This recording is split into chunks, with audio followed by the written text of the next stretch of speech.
전국의 옥천고등학교에서 근무하고 있는 이은임이라고 합니다. 반갑습니다. 네, 오전에 이 세미나 프로그램을 살펴보면은 거의 필드형 경쟁 스포츠에 대한 예시들이 많이 있는 것 같습니다. 제 수업 사례에서는 이제 기술적인 새로운 부분들에 대한 사례가 아니고 체육 수업에서 고등학교 학생들이 생성형 AI를 활용해서 수업을 좀 진행하는 부분들에 대해서 발표하고자 합니다. 좀 가벼운 마음으로 들어주시면 감사하겠습니다. 네, 먼저 목차를 보도록 하겠습니다. 목차는 제가 이 수업을 하게 된 계기와 2022 개정교육과정이 나왔죠. 개정교육과정에 있는 고등학교 체육 수업에 대한 내용들과 그리고 수업 실천 과정을 보여드리고 마지막으로 수업 성찰 및 재현에 대해서 발표하고자 합니다. 먼저 제 이제 수업을 하게 된 계기는 제가 지금 한국교원대학교 인공지능융합교육과 석사에 이제 재학 중입니다. 그래서 이번 8월에 졸업을 앞두고 있는데 이제 논문을 쓰면서 이제 어떠한 주제로 체육과 인공지능을 좀 융합해서 할 수 있을까 많은 고민을 했었거든요. 처음에는 그 융합교육과 거기 들어가면은 이제 막 코딩도 배우고 막 동작 분석도 해보고 이런 것들 많이 배우는데 그거는 이제 좀 하는데 너무 보편적인 수준 이후로 나갈 수가 없겠더라고요. 그래서 어떤 부분을 좀 적용을 해보지 좀 고민을 하다가 생성형 AI를 고등학교 학생들은 과제나 이런 부분에 대해서 정말 많이 활용을 하거든요. 이런 부분을 좀 체육 수업에 좀 가져올 수 없을까? 이런 고민에서 하게 되었습니다. 그리고 2022 개정교육과정에서 보면 리터러시, 디지털 리터러시가 이제 3대 기본 소양을 증가시킬 수 있는 그런 중요하게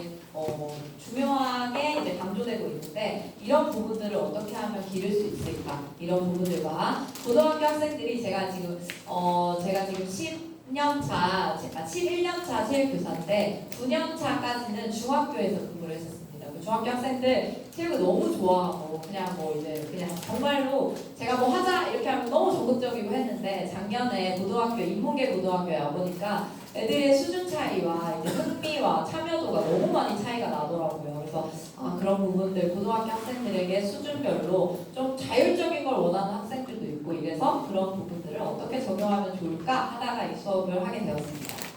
자, 먼저 2022 개정 체육과 교육과정에서 보면 디지털 소양이 기초 소양으로 반영되어 있죠. 그래서 청년의 목표를 체육과에서도 구현할 수 있도록 제시되고 있고 다음에 보면은 고등학교 같은 경우에는 학년별 내용 요소의 선정 원리가 나와 있어요. 고등학교 같은 경우에는 초등학교 때는 입문을 위한 기초 기술, 참여를 위한 복합 기술로 했다면 중학교에서는 제도화된 활용을 위한 응용 기술을 했다면 고등학교에서는 정식 활동의 심화 및 전문 기술을 좀 배운다고 되어 있고 전술적 사고력과 게임 수행 능력을 함양하는 것이 고등학교 목표라고 되어 있는데 사실 기존의 고등학교 체육 수업에서 이런 부분들을 얼마나 많이 발전할 수 있을 것인가 이런 부분들을 많이 고민하게 되었습니다.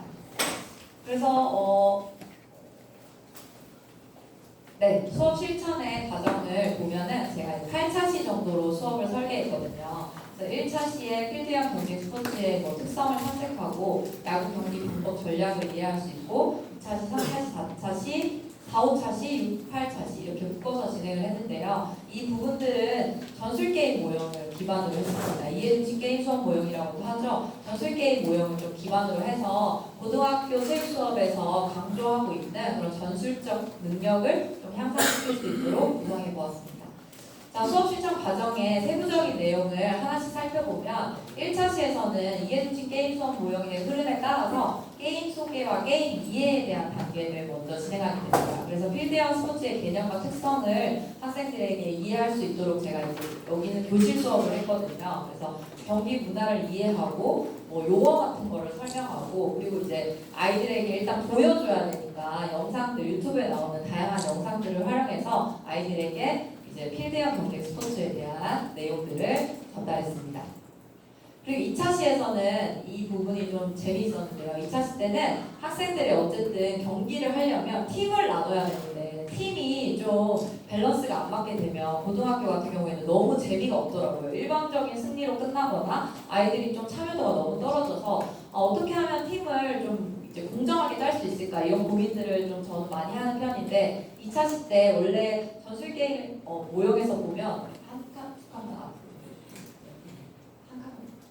보면 여기에 보면 기술 연습에 대한 부분들이 없어요. 기술 연습은 5차 시에 대해서 기술 연습을 할 수 있는데 학생들에게 좀 공정한 그 팀을 배분하기 위해서 임의로 제가 2차 시 때 3가지 경기기는 안내를 하고 실습을 해보는 시간을 가졌습니다. 그래서 스테이션을 설치를 해놓고 도우미 학생들을 좀 뽑아가지고 이거를 좀 바로 기록할 수 있도록 자기 평가를 할 수 있도록 제가 기록지를 놓고요. 타격 3회, 송구 3회, 캐치 3회를 한 다음에 자기가 평가해서 기록지에 기록할 수 있도록 했습니다. 자, 이 부분이 이제 스테이션별로 기초 기능 평가하는 건데요. 지금 보면은 파워라인이 이렇게 되어 있고 저기 옆에 2개 정도 티대가 더 있잖아요. 그래서 거기서는 자율적으로 연습을 하거나 시험을 보는 상황에서는 제가 줄자를 이렇게 세팅을 해놨어요. 그래서 자기가 좀 기준 거리를 남학생 기준 거리를 다르게 하고 파울라인을 넘어서고 기준 거리에 미치지 못했을 때는 세모, 그리고 파울라인 안쪽으로 떨어져서 3회 동안 치지 못했을 경우에는 X, 그리고 여학생 기준 거리를 넘어갔을 경우에는 O, 이런 식으로 실시를 했고요. 여기는 이제 축구볼 바운더를 활용해서 바운드된 공을 잡아가지고 이제 그 타격망 안에 넣는 거를 송구 평가를 했습니다. 그리고 플라이볼 캐치는 도우미 학생들이 공을 높게 던져주면 캐치하는 방식으로 시행을 했습니다.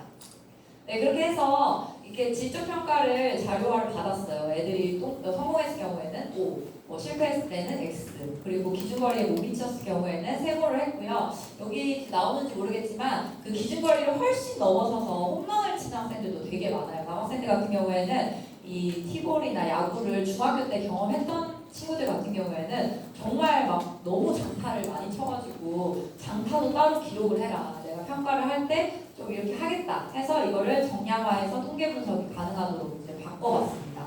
그래서 O 같은 경우에는 1점을 부여했고요. 세모 같은 경우에는 0.5점, 그리고 실패했을 경우에는 0점을 부여해서 수치화해서 이렇게 나눠봤거든요.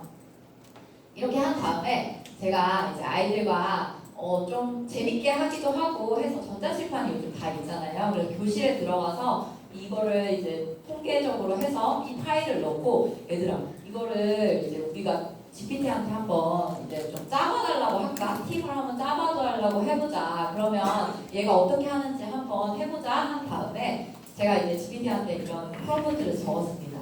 이 자료를 바탕으로 플레이트 야구 수업을 진행하려고 하는데 A팀, B팀 두 팀으로 공평하게 나눠주면 부연 설명을 해줘야겠죠. 부연 설명을 하자면 타격, 송구, 캐치는 학생들이 3회씩 수행했고 동그라미는 1점, 세모는 0.5점, X는 0점으로 부여한 것을 수치화해서 입력한 거야. 팝스 등급을 제가 임의로 넣었거든요. 팝스가 저희가 이제 3월에 책정이 모두 다 끝났기 때문에 어떻게 하면 좀 더 공정하게 할 수 있을까. 이 타격이나 이런 부분들을 아이들이 실수할 수 있기 때문에 팝스적인 체력 요소들을 좀 넣어보자 해서 건강 체력 평가에는 이러이러한 요소를 바탕으로 1등급부터 5등급까지의 등급을 나타내는 지표이고 1등급일수록 건강 체력이 높음을 알 수 있어. 이런 부연 설명을 줬습니다. 그래서 제가 설명을 바탕으로 남녀의 성별 비율도 고려해서 팀을 공정하게 짜줘 이런 프롬프트를 제시했어요.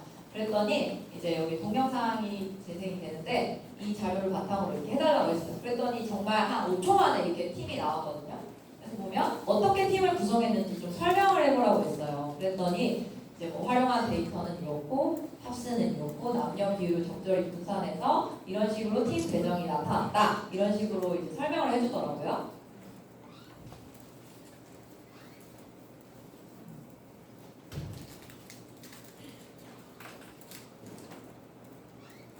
네, 이렇게 보면은 A팀과 B팀 모두 기초기능 점수 및 팝스 등급 평균이 유사하게 유지되었고 뭐 총점 팝스 등급 비교할 수 있습니다. 이렇게 비교표 제공해 드릴까요? 이렇게 물어봐요. 그럼 비교표를 제공해줘. 그러면은 왜 이렇게 됐는지, 인원수는 몇 명인지, 여학생 몇 명인지, A팀에 몇 명, B팀에 몇 명 이렇게 나오더라고요. 그런 식으로 총점 평균을 바탕으로 GPT가 이런 식으로 분석을 해서 팀을 짰다 이렇게 돼 있어요. 근데 제가 기존에 팀을 짜는 것에도 제가 좀 많이 신경을 쓰는 편인데 팀을 짤 때 저는 보통 선생님도 어떻게 혹시 팀을 짜시는지 모르겠지만 저 같은 경우에도 이런 식으로 기초평가를 하고 가장 비슷한 사람끼리 모여서 가위바위보를 하라고 해요. 그렇죠? 보통 그런 방식으로 하고 네 팀을 구성하게 되면 조장을 4명을 뽑아가지고 4명이 가위바위보를 하고 또 4명 비슷한 애들 묶어서 또 가위바위보하고 이런 식으로 많이 짜잖아요.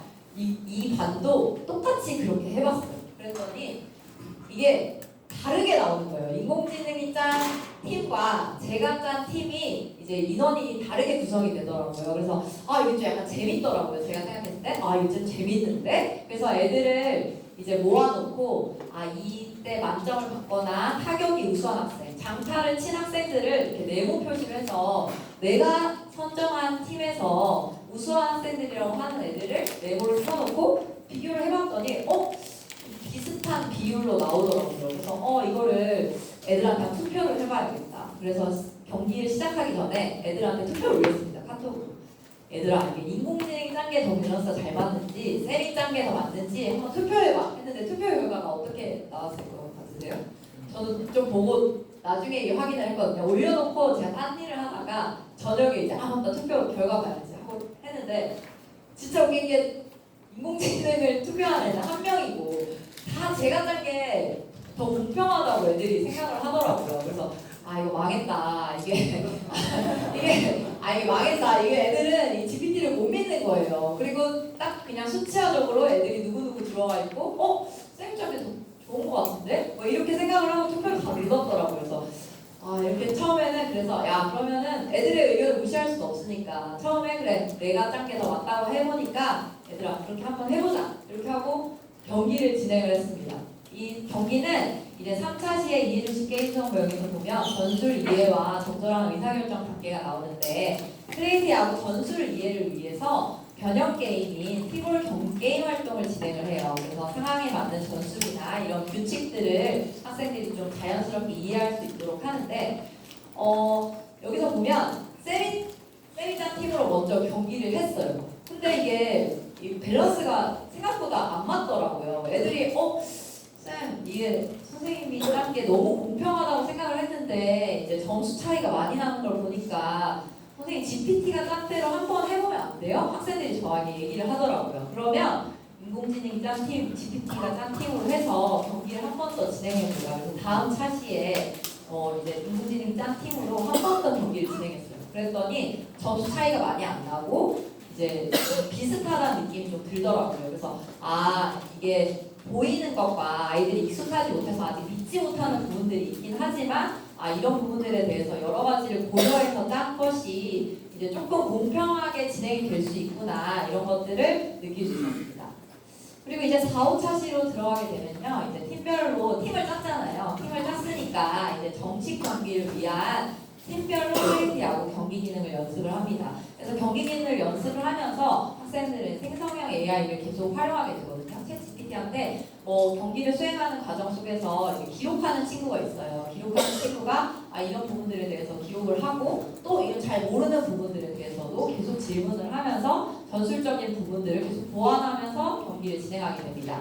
그리고 이때는 이제 팀별로 이제 제가 스테이션별로 이렇게 경기 기능을 연습할 수 있게 저희가 기초 평가를 했잖아요. 기초 평가를 한 거의 그대로 제가 이제 스테이션을 계속 설치를 해놓거든요.